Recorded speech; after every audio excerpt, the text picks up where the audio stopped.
ఒకవైపు సైబర్ నేరగాళ్లు రెచ్చిపోతున్నారు. మరోవైపు ఏకంగా అమెరికా అధ్యక్షుడు డొనాల్డ్ ట్రంప్ పేరుతో ఇటీవల ఒక నకిలీ ఆధార్ కార్డు తయారైంది. మహారాష్ట్ర ఎమ్మెల్యే రోహిత్ పవార్ ఈ నకిలీ ఆధార్ కార్డు తయారు చేశారు. దీంతో సైబర్ చట్టం కింద ఎమ్మెల్యే రోహిత్పై ముంబై పోలీసులు ఎఫ్ఐఆర్ నమోదు చేశారు.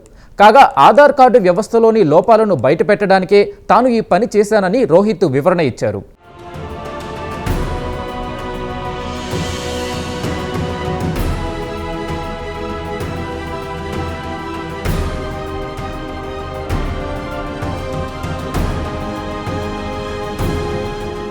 డొనాల్డ్ ట్రంప్ ఈ పేరు తెలియని వారుండరు. యావత్ ప్రపంచానికి ఈ పేరు బాగా తెలుసు. సుంకాలతో ముడిపడింది డొనాల్డ్ ట్రంప్ పేరు.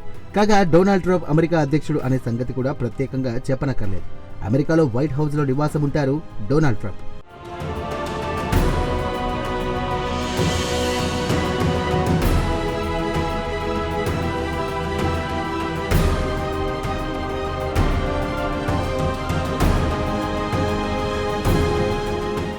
అయితే ఎక్కడో సప్త సముద్రాల అవతల అమెరికాలో ఉండే ట్రంప్ మహాశయుడిని భారత్కు తీసుకురావడానికి మహారాష్ట్రకు చెందిన ఓ ఎమ్మెల్యే కృషి చేశారు.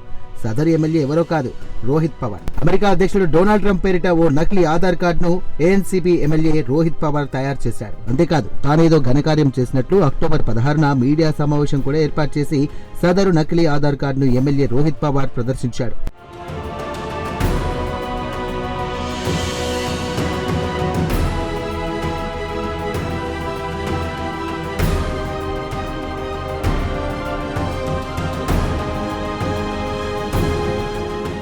ఇంకేముంది, ఈ విన్యాసాన్ని భారతీయ జనతా పార్టీ గమనించింది. BJP social media coordinator Dhananjay Wagaskar వెంటనే పోలీసులకు ఫిర్యాదు చేశారు. ఫిర్యాదు అందిన వెంటనే పోలీసులు రంగంలోకి దిగారు. ఎమ్మెల్యే రోహిత్ పవార్ పై ఎఫ్ఐఆర్ దాఖలు చేశారు. అంతేకాదు ఇన్ఫర్మేషన్ టెక్నాలజీ చట్టంలోని వివిధ సెక్షన్ల కింద రోహిత్ పవార్ పై కేసులు కూడా మహారాష్ట్ర పోలీసులు నమోదు చేశారు.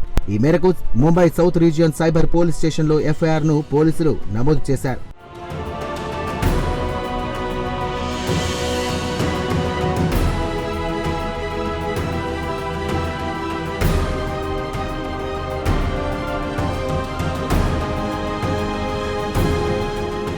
సైబర్ నేరం చేశావంటూ కేసులు పెట్టడం, అలాగే ఎఫ్ఐఆర్ నమోదు చేయడం చూసి ఎమ్మెల్యే రోహిత్ పవార్ కు ఫ్యూజులు ఎగిరిపోయాయి.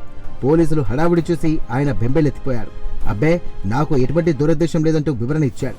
ఒక ఎమ్మెల్యేగా అలాగే ఒక పౌరుడిగా చట్టాలను తాను గౌరవిస్తామన్నాడు రోహిత్ పవార్. సైబర్ నేరానికి పాల్పడడం తన ఉద్దేశం కాదని ఎలుగెత్తి చాటాడు ఎమ్మెల్యే రోహిత్ పవార్.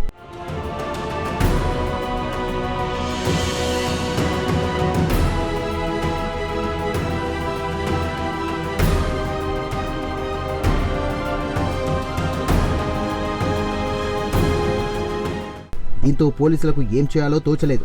సైబర్ చట్టాల గురించి ఇంత తెలిసిన వాడివి నకిలీ ఆధార్ కార్డు ఎందుకు తయారు చేశావని పోలీసులు సూటిగా ప్రశ్నించారు. దీంతో రోహిత్ పవార్ సమాధానం చెప్పలేక నీరులమనాడు.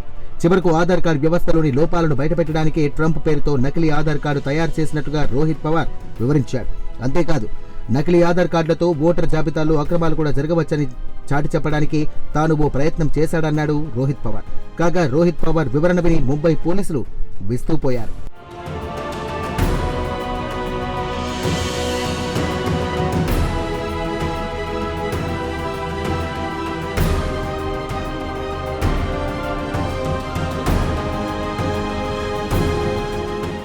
కాగా డొనాల్డ్ ట్రంప్ పేరుతో తయారు చేసిన నకిలీ ఆధార్ కార్డు వ్యవహారం మహారాష్ట్ర రాజకీయాల్లో కలకలం రేపింది. రోహిత్ పవార్ వ్యవహారం చివరకు రాజకీయ రంగు పులుముకుంది. అధికార ప్రతిపక్ష నాయకులు ఒకరిపై ఒకరు ఆరోపణలు ప్రత్యారోపణలు చేసుకుంటున్నాయి. ఏదేమైనా అమెరికా అధ్యక్షుడు డొనాల్డ్ ట్రంప్ పేరుతో తయారు చేసిన నకిలీ ఆధార్ కార్డు మహారాష్ట్రలో హల్చల్ చేస్తోంది.